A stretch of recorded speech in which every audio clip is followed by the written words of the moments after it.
All right, get ready for this. This morning in Adopt a Pet, we are welcoming our friends from Dogtopia, as well as learning even more about the Hotel for Homeless Dogs in Cumberland. Joining us this morning on the show are David Giardino and Stacy Maynard, and let's not forget our newest friend, Aspen, right here. Good morning, folks.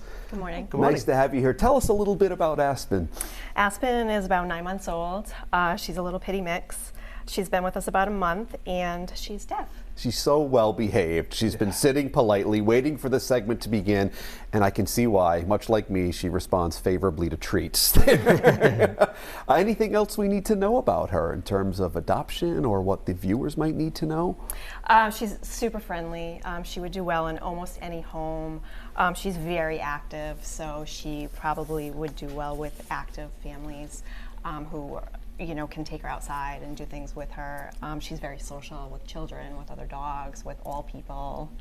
She's pretty fantastic. I love that right there, which is a great thing. And David, tell us a little bit, of course, about Dogtopia, who you are. We've gotten to know you very well right here on the Roadshow, but for those who might be unfamiliar. Okay, we're located on Jefferson Boulevard in Warwick. We do mainly daycare, training, overnight stays, boarding, vacation. February vacation will be a big week for everybody going skiing. Usually we have a lot of dogs. We also do grooming. And what we try to do is we try and help get all these awesome dogs adopted. So I don't know if you knew the statistic, every dog that we've come on the Roadshow with to help adopt has been adopted. Outstanding. And I'll tell you, this Aspen is amazing. We're still waiting for someone to adopt me, by the way. Just that hasn't worked yet. Do you sit and eat treats? I do. Believe it or not, I do. And I respond very well to commands, and I'm able to, sustain, and I love walks. There you go. But that's how about belly rubs? Oh, come on. That's on my LinkedIn profile. But all kidding aside, that really is what it's all about. We want to find homes for these dogs. Find great homes, and this dog is amazing, absolutely amazing. Well, look how well behaved. I feel like in a strange environment, dogs. Aspen's just doing fantastic. 100%, and we're seeing some adorable photos right here of other dogs. I was looking at some of these, and just how could you not love those faces? That's what it's all about. Now, Stacy, tell us a little bit more, if you could, about the Hotel for Homeless Dogs. Really, what this is, where you're located, and what our audience needs to know. The shelter itself is located in Cumberland. We are primarily a rescue that pulls animals from areas where there are high euthanization rates. We try to save areas that are overcrowded from having to resort to that as a solution.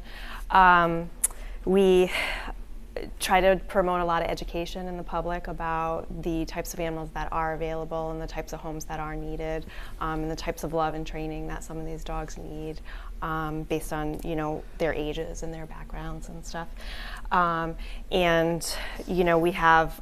We just like to promote community involvement, either through fostering or volunteering. Every rescue is always in need of fosters. Everybody is always in need of fosters. Every time someone fosters a dog, another animal gets pulled from a shelter. I think that's a great thing. And are you in need of assistance, volunteers? Suppose someone wanted to be involved. Our website, hotelforhomelessdogs.com, has everything you need to know on it. There's an application for all sorts of things, and you can be very involved or just involved, as much or as little as you want to be. And so much of this, we allude to it again and again, because that's really at the core of all this, making sure we do our best to find the right home, the right fit. David, making sure that the person who wants to welcome the new dog, that the family is the right environment for that dog, correct? Yeah, it's good parenting. That's what it's about. Mm-hmm. And really, if someone's never been through this process before, you guys must have worked with so many people. We work with a lot of people. You work with a lot of people. We have weekend training classes. We have every month we do an Ask the Trainer where you come in, and a lot of times that first meeting, we'll talk to the pet parent before they bring the dog home, just what to expect, and we'll help out as much as possible too. Now, you alluded to the fact that Aspen is in fact deaf. What does that mean from a dog perspective? Would we have fun with her the same way? Would you treat her the same way? Are there things that a family might need to be mindful of? There would be some modifications in training. obviously she's not responding to sound. So there are different methods. I definitely would encourage her adopter to seek out a trainer who has had experience with training other deaf animals.